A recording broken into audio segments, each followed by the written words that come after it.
Hi, Jim here, and you're listening to the Honest Filmmaker podcast, career advice from people in the business.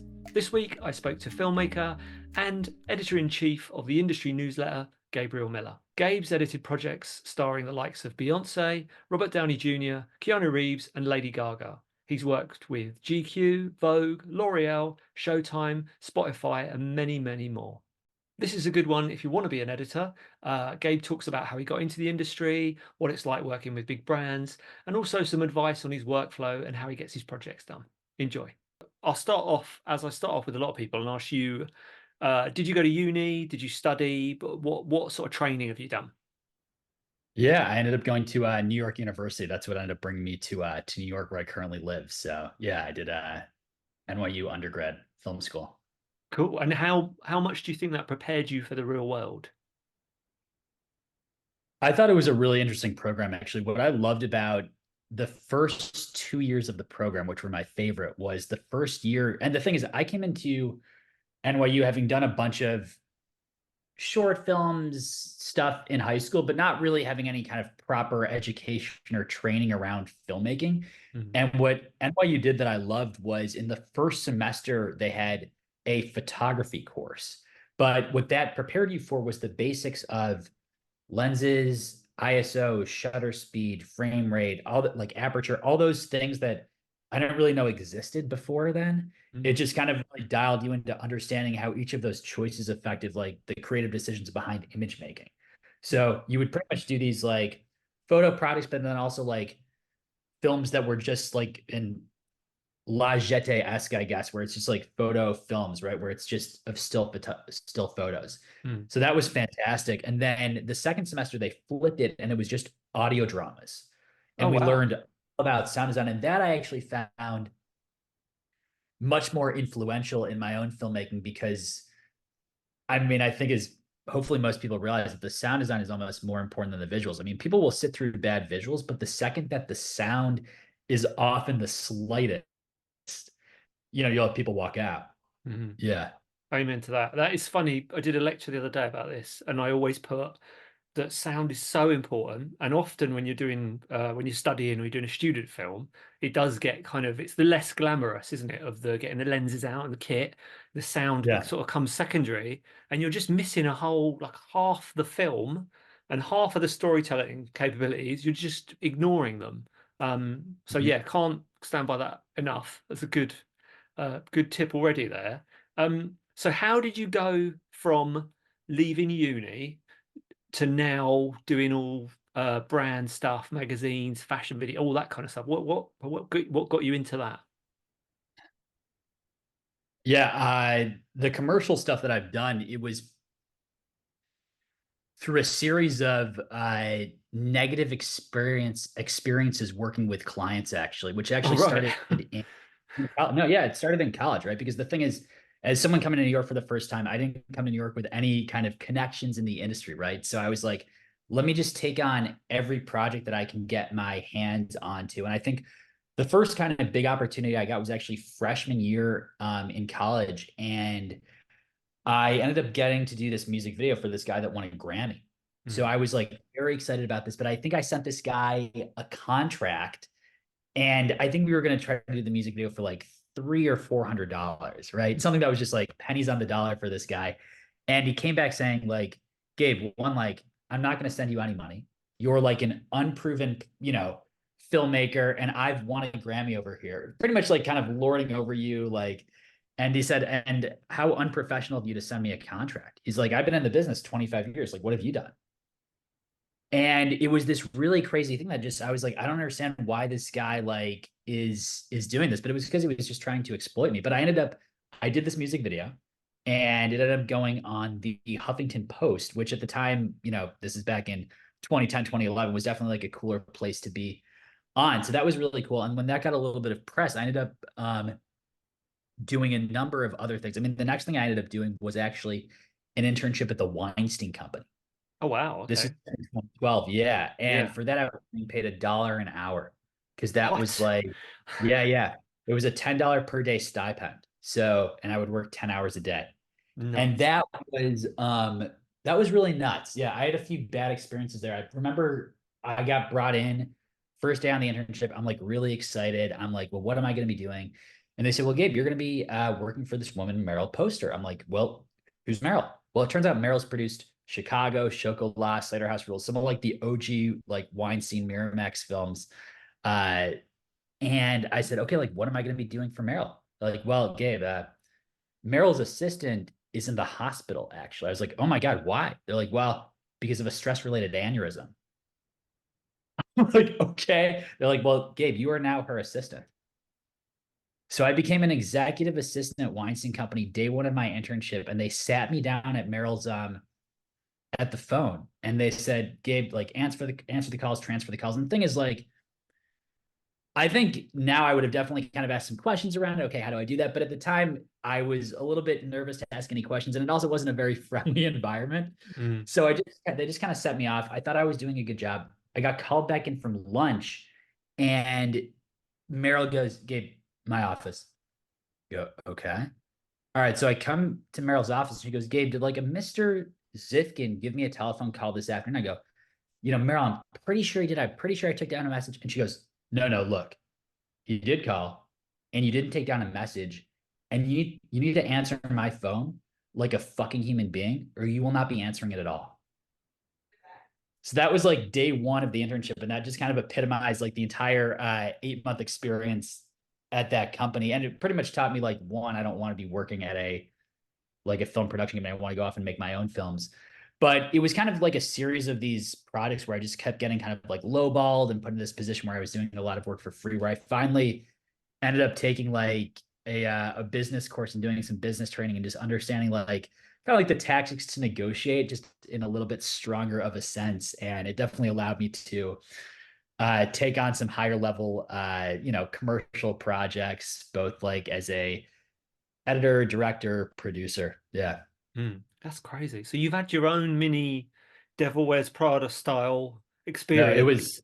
it was literally Devil Wears Prada. And the funny thing too is I've actually worked for Anna Winter, who is the Oh, devil in right. the Devil Yeah, Prada, yeah. because I've some stuff for Vogue actually. So I've Nice. definitely gotten that experience as well. Oh, wow. Okay, that's cool. So then that's a good point. So you're saying the obviously the university stuff prepares you for the technical side, but there is a bit missing, which is that business acumen, kind of Oh, haggling, all that kind of stuff. So would you suggest people do a business course, or do you think that's available online now, or what do you think people should do? yeah. I mean, I ended up right. I mean, it was funny. My dad ended up referring me this book called "You Can't Teach a Kid to Ride a Bicycle at a Seminar," which is a ridiculous title, but it just kind of like walks you through some like basic business negotiating principles, and I think allows you to, I mean, pretty much the mind shift that I had, I think that was the most significant that I could definitely share, is that I stopped being a service provider. Okay, like I have a 4K camera, I have this lens, I can do this thing. It's like, what do people actually want? Is they just want a business result. So it's trying Mm, to like really dial down and understand like, what is the problem you're having in your business? I mean, for a commercial, like, I mean, it could be for anything, but what is the problem you're having in your business and how can I solve that and give you the best result possible? Right. yeah. So for the music video, I shouldn't have been saying like, well, it's only $300. I said, well, if you guys want this music video to like be seen by this many people, or if you want it to get some really good press, like I can deliver that to you. Because then you're not talking about like the $300. You're talking about, well, let me get this result for you. And you're kind of reframing the conversation. I think that's what a lot of people do incorrectly, I think, Mm. especially when they're starting. Yeah. Good tip. And looking at the stuff you've done, so you've done all these like amazing projects that you've cut together. For example, we talk about editing for a minute. If you're doing a student film, micro budget, something like that, your problem is usually that you're trying to fix problems, fix issues. But what happens when you get, because I think I looked at one of your show reels or one of the reels you did for Code Nurse, I think it was, and you're getting footage from presumably DOPs who are like at the top of their game, beautiful footage, tons of it. What what do you do when it's all good stuff coming to you? How do you make those decisions to make something like that, a sizzle reel based on all of that stuff when it's all awesome? Yeah. And it's interesting because I've done like dozens of sizzle reels, but the Condé Nast one is really interesting because I would say it's weird. I think with editing, it's very intuitive in terms of like, I mean, my process, I'll give you my process steps for going through footage, Mm. just so that's because I generally, some of the higher profile projects I've done is like, I'm given, here's like 30 hours of footage and can you make it into like a 60-second sizzle reel? So typically like how I would approach that is like, there's no glamour behind it, but I watch every minute of the footage. But what I do is that I log it just by typing out the time code. So typically like people will give you like a transcript. I generally don't think it's that useful. I think it's actually more useful towards the end of the edit. But the reason why it's not that helpful is because in my mind, with every shot or audio clip, there is an inherent ranking based on the strength of its ability to be used in the edit. So when someone says like, um, I'm trying to think of some of the opening lines of some of the sizzles I've done that have been really powerful. I did a national commercial for Joe Biden, Mm. and the opening line of it is "Your vote is your voice." Now, if you'd seen that on a transcript, like "Your vote is your voice," I don't know, like like that, I would probably read over that. Mm. But the way that this guy said it was like so heartfelt. So when I was going through all these hours of footage, like I put that in red and bold. That's like my like, I use I kind of color coded for like what is the most kind of significant. And then what that does is that I have a lot of documents, right? I have like all these text edited documents that are just like spread out across like a few screens. And then from there, I build the radio edit. And based on the stuff that's in like red or bold, and I can kind of put that through so it can be like a cohesive story. So you build it on kind of paper first based on like the strength of the sound bites and then the visuals that are also strong. And then in terms of the editing, you just start laying it into like the musical track for the Biden thing. We were like they licensed Andra Day's song like Rise Up, which is like a very kind of powerful orchestral type song. Um, and yeah, and then it's kind of based on intuition in terms of like what shots kind of cut together. Mm. Yeah, I mean that part's like a little bit more intuitive, I feel. The other part's a little bit more analytical. The editing I feel like is a little bit more kind of intuitive just based on doing it for so long, but was also very important in that. I know you started talking about the Conde Nast one, but I think the Biden one is maybe a little bit more interesting because that was a project where I really tried to drill down with them with like who is the audience for this Mm. piece, and who's actually going to be watching it. For the Conde Nast, the audience for those sizzles is generally the people that are buying the ads at Conde Nast, and this is like, hey, we've sold, this, we have like a huge reach. Like, do you also want to reach our audience? So it's like it's very specific. For the Biden one, it was African American voters 18 to 35 that were deciding between voting for Biden or not voting at all. Um, and yeah, so obviously there were going to be some things like with that kind of demographic that were going to be important, some values, some shots we wanted in there, and some stuff that like just wasn't going to be relevant. Mm. But there was a really interesting question that came up during the edit where and it was like on the first call with these guys when I won the job, I asked them like, what is the thing that like has gotten this demographic out to vote? And they're like, well, Obama. I'm like, okay, yeah, that definitely checks out. So in the edit, I remember I used like a soundbite from Obama. And when I showed them this first cut, they're like, "Yeah, Gabe, obviously the Obama thing's got to go." And I'm Oh, like, really? "Why?" Yeah, that was like one of their first notes. I'm like, "Why Yeah. does it have to?" They're like, "Well, fine, we want to kind of separate him. He's like his own president." I'm like, "I understand that, but the first thing you guys said to me was like that Obama has gotten out this demographic to vote, so why would we not include it?" And eventually they came around, and we ended up and it lived in the video that went out. Yeah. Wow. Okay. And typically on those sorts of projects, those sort of high level ones, how many versions do you end up doing? The Biden one was cut over. I think I worked every day for about 32 days on that. Mm. And one of the reasons being was there were a lot of assets. So we had a 90, a 60, and a 30. And then each of those had like an Instagram, like a 9 by 16, like a 16 by 9, a 1 by 1. And then beyond that, each of them had different end cards, like Mm. this ad is paid for by this organization, or I'm Joe Biden and I endorse this message. So there were 27 different versions of that commercial that ended up going out. So for that one, that I would say was definitely a little bit more refining. I think everyone was really on the same page with Mm. that one. I mean, the, the reason why is we had a lot of conversations on the onset about like who's the audience. So everyone was like kind of aligned with the same thing. With Condé Nast, they're very decentralized. The company itself is like a lot of middle managers. So with Mm, Condé Nast, you'll have like 25 people that are decision makers. mm, So Condé Nast, like those decisions will be cut over months, and they'll actually usually swap editors on them and then swap them back. mm. All right, so here's a question for you. I always, maybe I'm making an assumption here that you might be a little bit more left leaning, seeing as you're creative. What would happen if you got given a Trump thing to cut? Could you do it? Or, I mean, you may well be into him, but do you think that would affect your ability to cut that if it was something that you didn't believe in, for example? I honestly probably wouldn't do something that I didn't believe in, Mm, to be honest. Like, which it might be a position of just having a little bit more work and not needing to do that. But yeah, mm, I generally like for instance, like if it was like a cigarette thing, which mm, actually at some point, like I did get LinkedIn with yeah, like Philip Morris, I guess I got like LinkedIn with them. mm. But yeah, I mean, generally stuff that I'm not like that I just don't believe in, I probably just wouldn't do it. Yeah. Wouldn't do it. Fair enough. Fair enough. One of the other things, what I was going to ask you was, what do you think, apart from technical, lots of practice, technical experience, what other attributes do you think you need in order to be a really good editor? What sort of personality traits do you think you need? I think you have to just be very personable and empathetic because as so I'm a free like I've worked a lot as a freelance editor. I've never been at a company. And when you do that, obviously, I mean, most of the film industry is just people that are freelancers, right? So for commercials, it's like every project is kind of like a one offer. Hopefully, you form like a longer term relationship with that company, but it's a lot of different clients.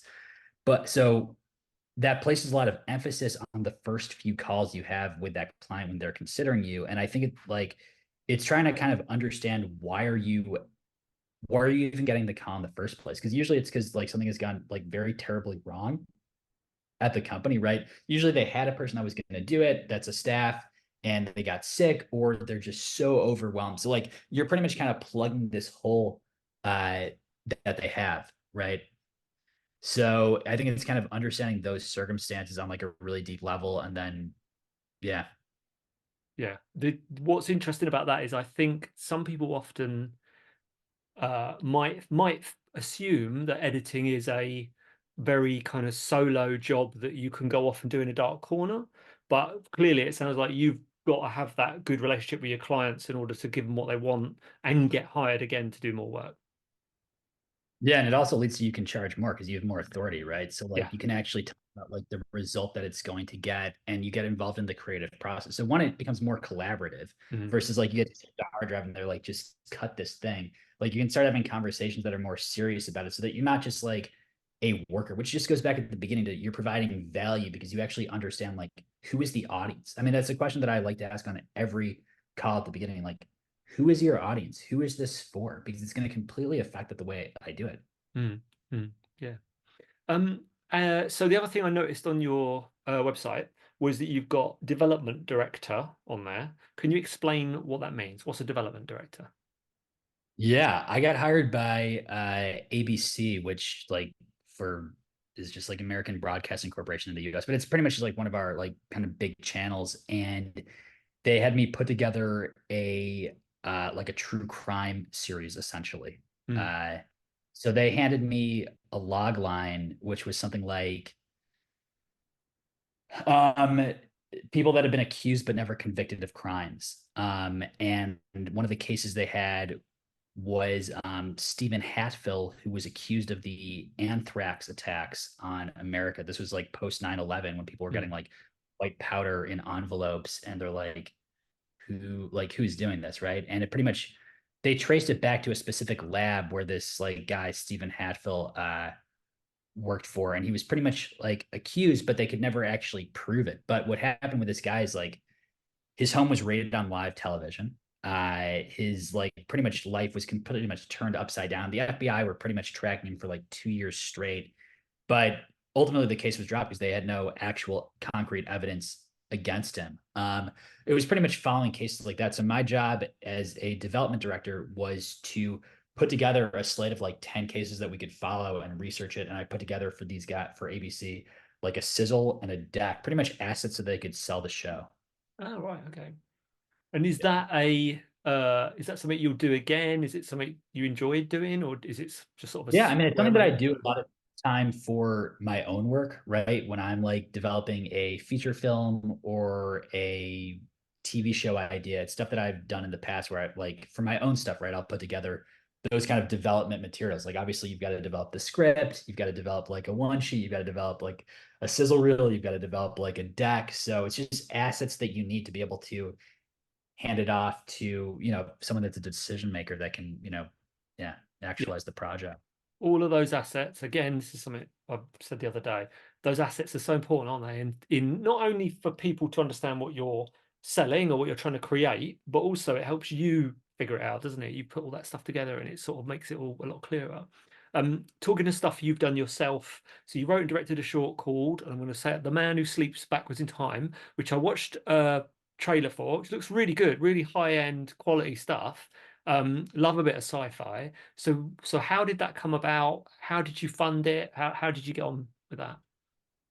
Yeah, so I think in 2015 I had the idea for this movie called The Man Who Sleeps Backwards in Time. So I wrote a feature film, and yeah, I tried for many years to get that project actualized. And that one of the routes that it led me to was meeting with one of the producers on this film called Swiss Army Man, which is the Daniels' first film. They just did Everything Everywhere All at Once that won all the Oscars. But their first film was Swiss Army Man. I met with one of the producers, and he was very helpful in moving the project along in terms of like, I sent him the script. He enjoyed the script. He liked the deck. And he was like, well, Gabe, do you have a budget for this? So at the time, I didn't have the budget for the feature. So I hired a line producer. Actually, this wonderful woman named Tracy Landon, who's now gone on to like be one of like the EPs of Maestro, and is like just very talented at what she does. But she pretty much broke down the script. I mean, she put together like 100-page budget for the screenplay, Mm. right? Which is essentially what someone considering financing it or producing it would need to do. So and then also a schedule as well that correlates with that. So I went back to him and he said, this is great, but he's like, I think you need, as a first time director, you probably need some sort of visual, like a short film or a sizzle or something that kind of sells this show, this project. So based on his kind of encouragement, and he wasn't the first person to tell me that, but he was the first person that was taking the project seriously in terms of like we'd had like a series of meetings where he just was like kind of like investing more in the project. So when he said that, I was like, I should probably just pull the trigger on it. Mm. So I, yeah, pretty much I wrote the short film version of the feature, and we ended up, I mean, the process of making that film was absolutely insane. Partially because it was shot in the strangest place in America, which is called it's called the Salton Sea. It's just like a very odd place outside of Los Angeles. Mm. And I think our location scouting day was about like 117 degrees Fahrenheit. Um, you'd have to translate that into Celsius, but it was like, yeah, it's like it's very severe. Yeah. Um, the other challenge too is that making a short film project in LA comes with its own series of challenges because it's very hard for people to take like a short film seriously. And something obviously I wanted was like a high level of production value, a high level of crew member that was working there. So I ended up reaching out to this producer named Liz Destro, who's produced like The Little Hours, Life After Beth, a few like Sundance projects.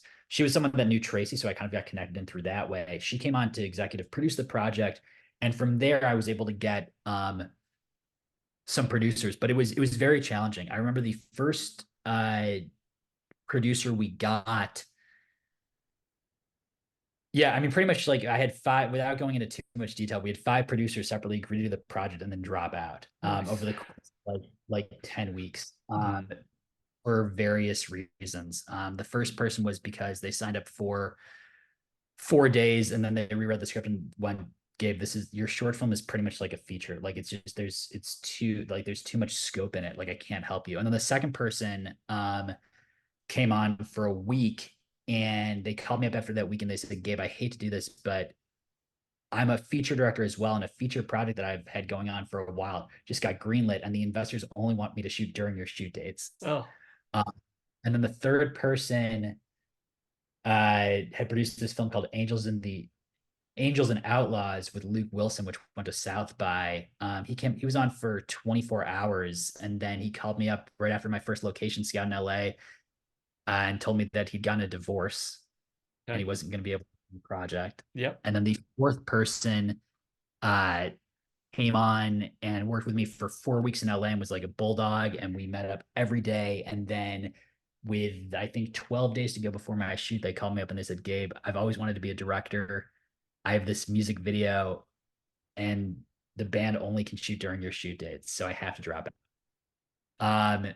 And then, so yeah, with like 10 days to go, I pretty much brought on this amazing woman named Courtney Gleason, who's a producer in LA, has worked on like a bunch of projects. But yeah, and she helped me bring it through the finish line. But yeah, it was a very it was the pre-production was like fundamentally insane. Yeah. Nothing really, really good is ever easy to make, is it? It's always, if it's going to be good, it's going to be a lot of ball ache and Yeah. a lot of stress. So how did you, if you don't mind me asking, how did you get that short film funded? It was self-funded based on all the editing work that I've been doing pretty much. Right, Yeah. right, okay, self-funded, that's cool. So now I wanted to move on to the industry, which is this newsletter. Is it daily or weekly? It's a daily newsletter. We It's a publish daily. Monday. Wow, so that's a lot of work. So daily newsletter. Tell me about it. What made you decide to do that, and tell us what it's about. Yeah. So I was having a big problem with the way that I was getting my film industry news. I felt like it was extremely chaotic and overwhelming in terms of like the quantity of deadline, variety, indie, like just a massive amount of news that it's just very hard to sort through and make career decisions based on that. I mean, as an independent filmmaker, I'm like, I'm definitely looking for who are those up and coming producers that I should be watching out for, right? Like, and it's just tough. I feel like I'm out. Yeah, I just felt like I was always behind. But at the same time, I was getting all these wonderful newsletters like The Morning Brew or The Hustle, and I was like, why isn't someone doing this for the film industry? So I pretty much started this, daily film industry newsletter that, it pretty much just breaks down like what's happening in the industry from everything from industry news to we do actor spotlights. We have a indie filmmaker spotlight. We have an international section. We have a festivals and resources section. And then we also have a space where filmmakers can kind of promote their own work as well. Wowzers. So definitely worth subscribing to that. And if I wanted to subscribe to that, is it theindustry.net or .com? I'm trying to think of the address. It's www.theindustry.co. .co.co. Right, cool. Everyone must subscribe to that. I hope you enjoyed this week's episode. If you want more advice from industry professionals who are out there at the moment working, or you just want to listen to some cool stories from film sets from around the world, then please do subscribe.